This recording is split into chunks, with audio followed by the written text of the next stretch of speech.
Bismillahirrahmanirrahim. Assalamualaikum warahmatullahi wabarakatuh. Rabbi shrahli sadri wa yassirli amri wahlul 'uqdatam min lisani yafqahu qawli. A'udzu billahi minasyaitonir rajim. Bismillahirrahmanirrahim. Yarfa'illahu alladzina amanu minkum walladzina utul ilma darajat. Al-ayah wa qala fi mahfuzat, ya. Sekarang kita akan belajar mahfuzatnya. Utlubul ilma minal mahdi ilal lahdi. Kalimat utlubul ilma minal lahdi ilal lahdi. Oke, ulangi lagi. Ikutin. Utlubul ilma minal mahdi ilal lahdi. Insyaallah kita akan belajar dari mahfuzat ini, ya. Mahfuzat ini luar biasa, ya. Akan mengajarkan antum bagaimana antum itu harus tolabul ilmi, tolab mencari ilmu, karena mencari ilmu itu wajib. Sebelumnya, baiklah, pada kesempatan kali ini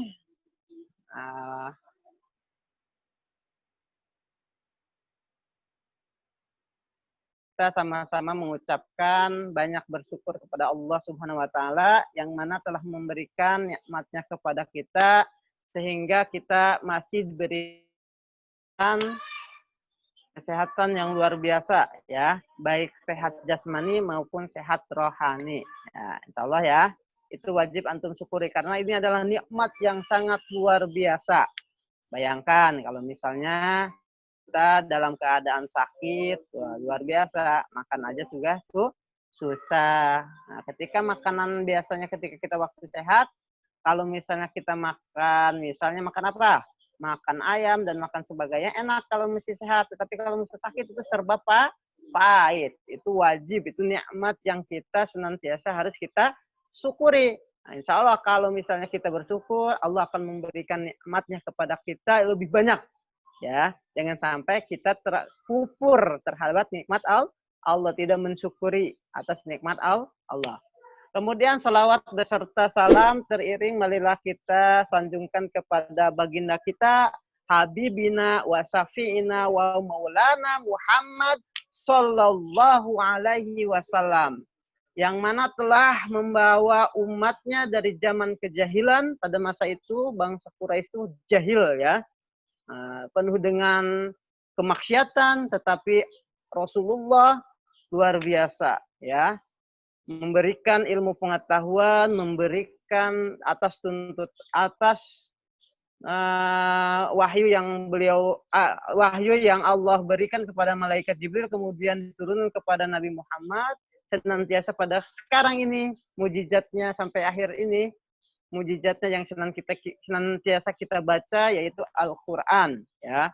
Al-Qur'an yaitu kitabullah yang akhir zaman sampai akhir zaman sekarang masih kita temukan mujizatnya sampai abadi, ya.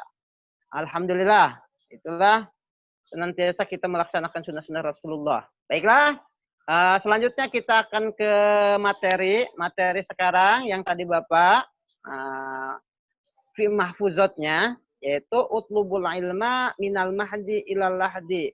Carilah ilmu dari buayan sampai ke liang lahat, ya. Bapak ulangi, utlubul ilma minal mahdi ilal lahdi. Carilah ilmu dari buayan sampai ke liang lahat. Apa itu buayan? Dari semenjak antum dilahirkan sampai antum wafat. Ya, itulah. Mencari ilmu itu nggak ada batasnya. Selama antum masih hidup, antum wajib. Misalnya Bapak, misalnya, ya, wajib seorang guru.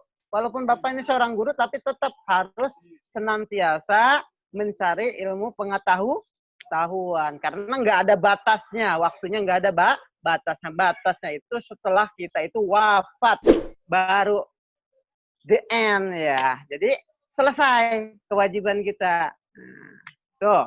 Utlubul ilma minal mahdi ilal lahdi. Nah, kemarin BSI kemarin kan kita sudah Bapak udah dikirim, ya, filenya sudah dikirim tentang materi. Bapak cuma akan membahas kilas saja, secara global saja, secara umum, ya. Baiklah, pada BSI ini ngambil seorang ulama yang luar biasa berpengaruh di seluruh dunia, ya. Khususnya wabil khususnya di Asia Tenggara. Ulama ini yaitu siapa? Ayo, siapa yang tahu? Imam Syafi'i, ya. Imam Syafi'i. Imam Syafi'i ini luar biasa, ya. Secara keilmuannya luar biasa. Dalam bidang apa beliau itu? Dalam bidang fikih, ya. Dalam bidang fikih. Nah, kitabnya itu ada yang namanya Kitab Al-Um. Beliau itu kecerdasannya luar biasa. Beliau itu memiliki kecerdasan atau dobit, ya. Ketika beliau itu menghafal suatu hadis atau ilmu pengetahuan lain, beliau itu langsung menghafalnya, nggak mudah lupa. Itu namanya dobit, ya. Kalau kita kan beda, ya. Misalnya antum disuruh belanja sama uminya, ya. Kadangkala suka lupa tuh, suruh beli apa tuh? Beli garam, pas di perjalanan antum kesandung. Bukan garam tetapi gula katanya. Masya Allah. Tapi senantiasa ini perlu dilatih, ya. Kecerdasan akademis secara ini harus dilatih. Harus senantiasa setiap hari dengan jalan apa? Dengan jalan antum membaca. Karena membaca itu adalah jendelanya dunia. Luar biasa. Segala ilmu ketahuan kalau misalnya antum senantiasa setiap hari membaca. Biasanya membaca itu bagusnya di pagi hari tuh.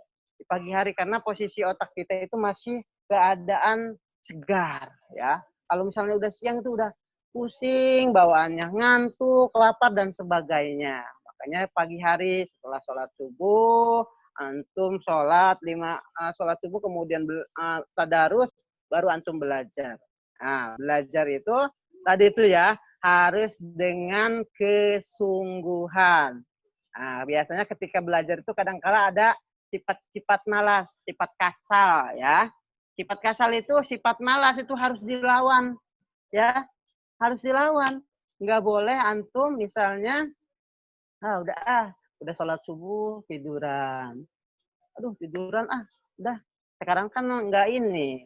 Ntar mulai pelajarannya paling jam 8, jam ini. Enggak kan?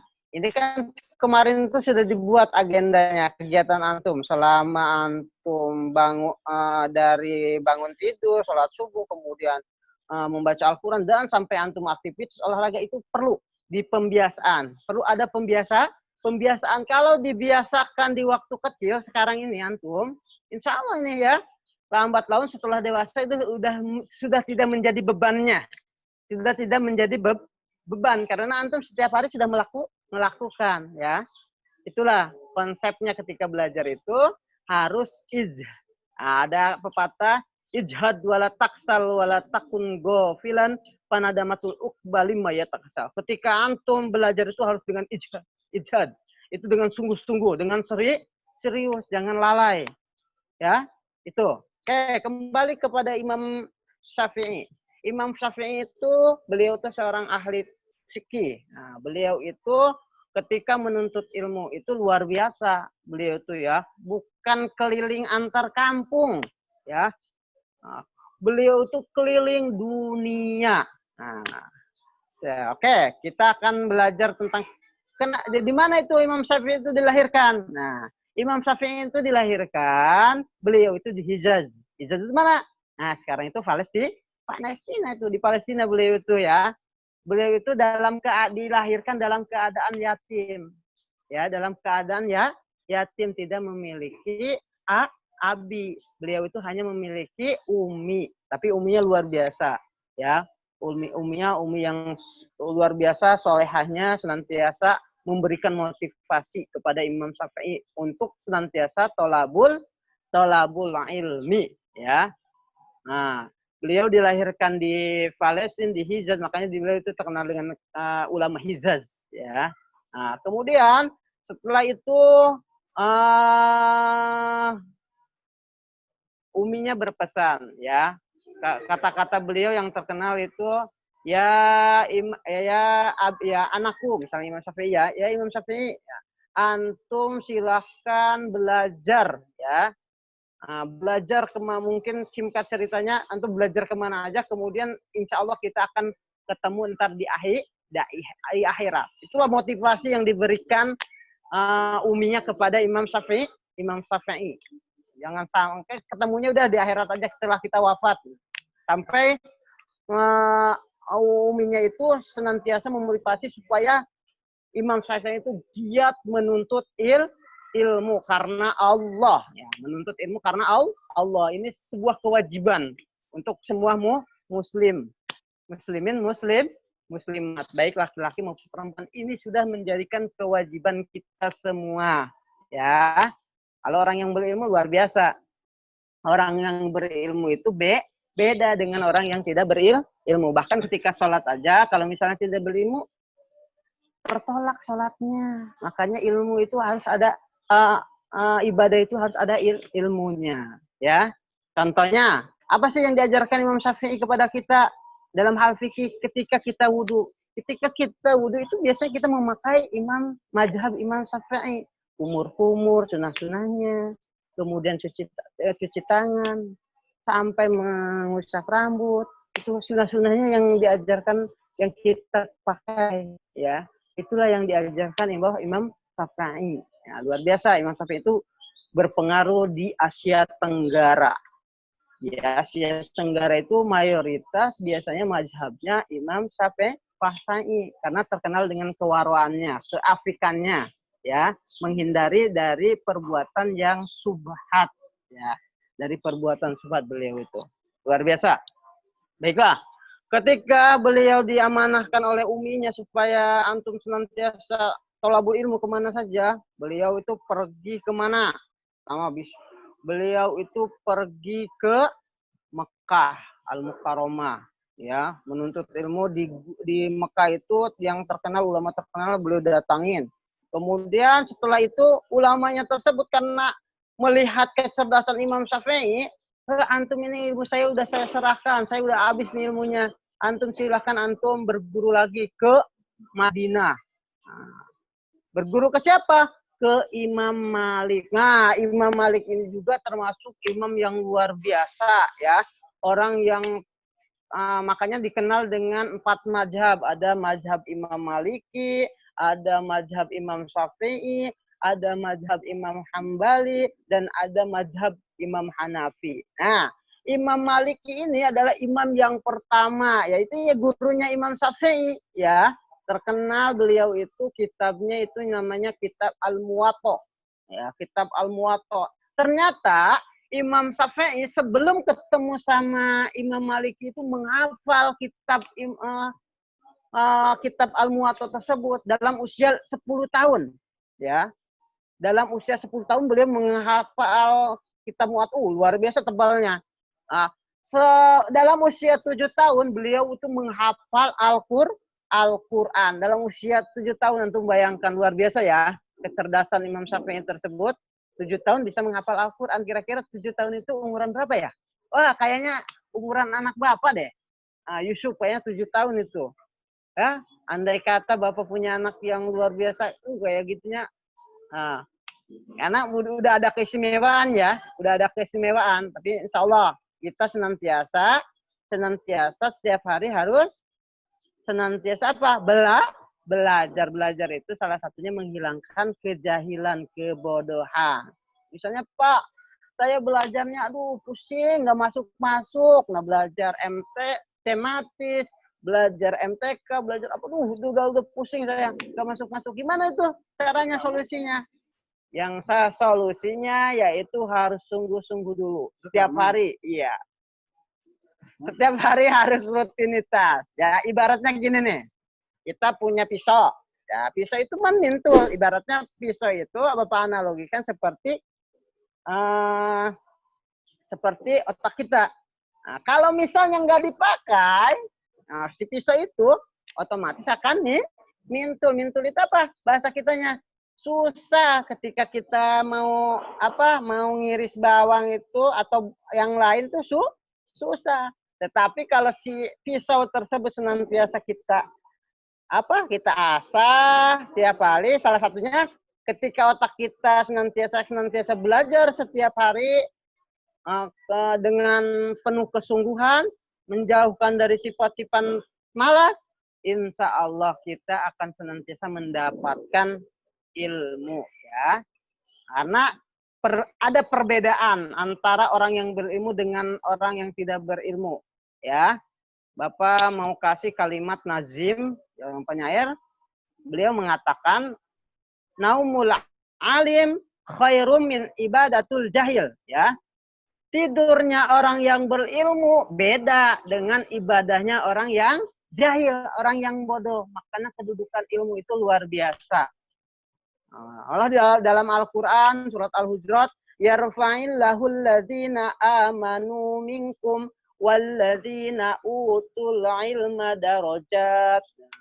Allah akan meninggikan pertama orang-orang yang beriman, kemudian yang kedua orang-orang yang memiliki ilmu pengetahuan beberapa derajat. Oke, luar biasa itu ilmu, kedudukan ilmu, ya, dalam Islam itu diutamakan. Makanya, tetapi kalau sudah antum punya ilmu, ingat, jangan sombong, jangan takabur, ya. Jangan takabur ketika melihat orang yang lebih di bawah kita, jangan disenehkan, gak boleh kayak gitu, ya. Semakin antum berisi, lihat ilmu padi, semakin antum berisi senantiasa antum tunduk. Nah, jangan sampai antum menengadah, ya, membesarkan dadanya gitu. Oh, jalannya sombong, gak boleh kayak gitu, ya. Insya Allah murid-murid insan tama, insya Allah senantiasa dijaga akhlaknya, tasyih akhlaknya, ya. Akhlaknya itu, ya, yang perlu dijaga. Nah, karena Rasulullah pertama itu bukan diturunkan ke muka bumi itu bukan untuk apa dulu, ilmu-ilmu yang lain, tetapi Rasulullah diturunkan ke muka bumi itu pertama dulu di Mekah itu yang diperbaiki itu akhlak. Innama bu'istu liutammima makarimal akhlak, kata Rasulullah. Ya, aku diutus ke muka bumi ini bukan untuk yang lain, tetapi hanya untuk menyempurnakan akhlak. Makanya kita setiap hari, walaupun dalam keadaan kayak gini nih, ya, ini anggap sebuah musibah buat kita, pelajaran dalam suasana pandemi ini. Insya Allah COVID ini cepat berlalu. Seperti lagu siapa itu ada, cepat badai cepat berlalu. Tapi ini kalau sekarang ini COVID cepat berlalu, ya. Semoga senantiasa kita bisa bertemu lagi nih di sekolahan. Biasanya, ya, kita bertemu setiap datang, kita qiraat. Bapak kangen nih, luar biasa suasana yang biasa kita lakukan rutinitas, ya. Ketemu, luar biasa. Tapi sekarang Bapak di sini sendirian, antum di rumah dengan keadaan yang kita tidak inginkan, ya. Ini sudah menjadi takdir Allah. Semoga kita ikhlas menjalaninya. Tetap semangat, ya. Oke? Tetap semangat. Oke? Kita lanjutkan. Imam Syafi'i tadi berguru kepada Imam Malik di Madinah. Kemudian beliau berguru juga ke negara Irak. Yang negaranya dulu Saddam Hussein, ya. Kalau sekarang siapa tuh? Presidennya Bapak kurang tahu juga. Ya, Saddam Hussein dulu itu. Di Irak beliau itu berpengaruh juga. Malah beliau itu diminta untuk mengajar karena dalam keadaan, ya, umurnya nggak terlalu ini, ya, masih muda, tapi suruh mengajar karena ulama di sana itu melihat, ya, Imam Syafi'i ini luar biasa dari sudut ilmu pengetahuan, makanya beliau itu di sana dijadikan guru. Pertama muridnya 1, 2, 3. Kelamaan sampai beribu-ribu. Beliau itu luar biasa karena saking kedalaman ilmu pengetahuannya, ya. Ulama-ulama, bahkan ulama-ulama itu berguru ke beliau. Kemudian singkat cerita, ya. Singkat cerita, Imam Syafi'i muridnya Imam Syafi'i itu mengajar, ya, di Masjidil Haram. Di Masjidil Haram. Ketika itu uminya Imam Syafi'i itu berangkat untuk melaksanakan haji, ya, untuk melaksanakan haji. Singkat cerita, melaksanakan haji. Untuk melaksanakan haji, sudah melaksanakan haji di sana beliau mendengar pengajian yang dipimpin oleh imam besar di sana.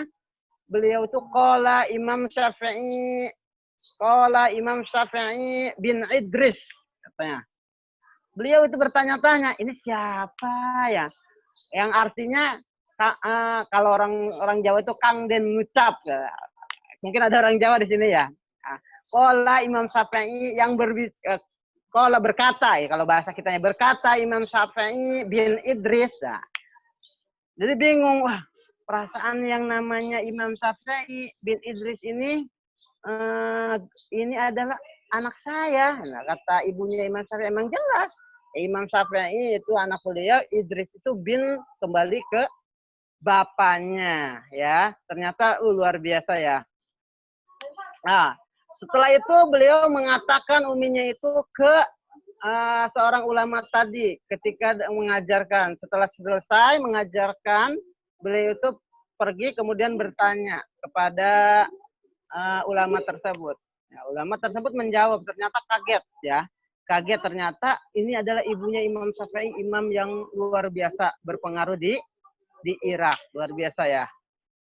Kemudian singkat cerita si imam tersebut berkata kepada uminya supaya amanat apa yang saya mau sampaikan ke Imam Syafi'i. Kata ibunya, antum katakan boleh sekarang Imam Syafi'i anak saya boleh pulang. Tadi awalnya beliau itu boleh pulang, ntar kita ketemu di akhirat, tetapi sekarang boleh pulang ke Mekah ya. Ternyata singkat cerita uminya itu sudah menetap di kota Mekah. Luar biasa ya motivasi yang diberikan oleh umi, karena emang benar kata Rasul kan, al madrasatul ula ya, umi itu salah satu pendidik awal. Kalau pengen berhasil tidaknya itu dilihat uminya luar biasa. Imam Syafi'i itu luar biasa ya, memberikan motivasi ke Imam Syafi'i sehingga Imam Syafi'i itu bergelut. Kemudian pulanglah Imam Syafi'i sambil membawa beberapa onta, ratusan onta. Beliau diberikan oleh penduduk setempat, oleh warga Irak ya. Kemudian setelah itu beliau kemudian beliau itu 2 menit lagi insya Allah ya kita akan ini. Singkat cerita kesimpulan 2 menit lagi kita akan ini, karena Bapak dibatas ini. Bapak mau syuting ke tempat lain juga. Oke, setelah beliau kembali sambil membawa onta, kemudian si muridnya itu mengabarkan ke uminya, kemudian apa yang dibawa oleh Imam Syafi'i? Oh, beberapa onta dan harta dan sebagainya. Aku menyuruh Imam Syafi'i bukan untuk mencari dunia, tetapi untuk mencari ilmu. Setelah dikabarkan, kemudian kembali si muridnya ke Imam Syafi'i, ternyata Imam Syafi'i itu tadi memberikan fatwa yang tadi, memberikan pesan yang disampaikan oleh uminya, ternyata lalu si harta yang diberikan penduduk Mekah itu, warga Mekah, kemudian dikasihkan ke warga miskin kota Mekah semuanya. Yang tersisa hanya kitab, ya, hanya ilmu, hanya buku. Nah, beliau itu sampai boleh Imam Syafi'i itu pulang ke rumah kalau begitu, ya. Karena luar biasa ya, luar biasa pengorbanan seorang ibu dan motivasi yang diberikan uminya Imam Syafi'i ini, sehingga menjadikan beliau itu termasuk ulama yang diperhitungkan, bahkan ulama yang memiliki mazhabnya ya, mazhab Imam Syafi'i yang terkenal, yang biasa kita lakukan, yaitu salah satunya kita fikihnya, di bidang fikihnya, karena beliau itu terkenal dengan kewarwannya, keafikannya, ya, menghindari dari sesuatu perbuatan yang subhat. Baiklah, itu saja yang bisa Bapak sampaikan. Semoga antum sekalian bisa mencerna dan bisa bisa mendapatkan ibroh dari apa yang Bapak kemukakan, sehingga kita senantiasa setiap hari bisa belajar dengan sungguh-sungguh. Senantiasa salah satunya kuncinya berbakti kepada orang tua, umi dan abi. Oke, baiklah Bapak cukupkan ya. Kurang lebihnya mohon maaf. Wassalamualaikum warahmatullahi wabarakatuh.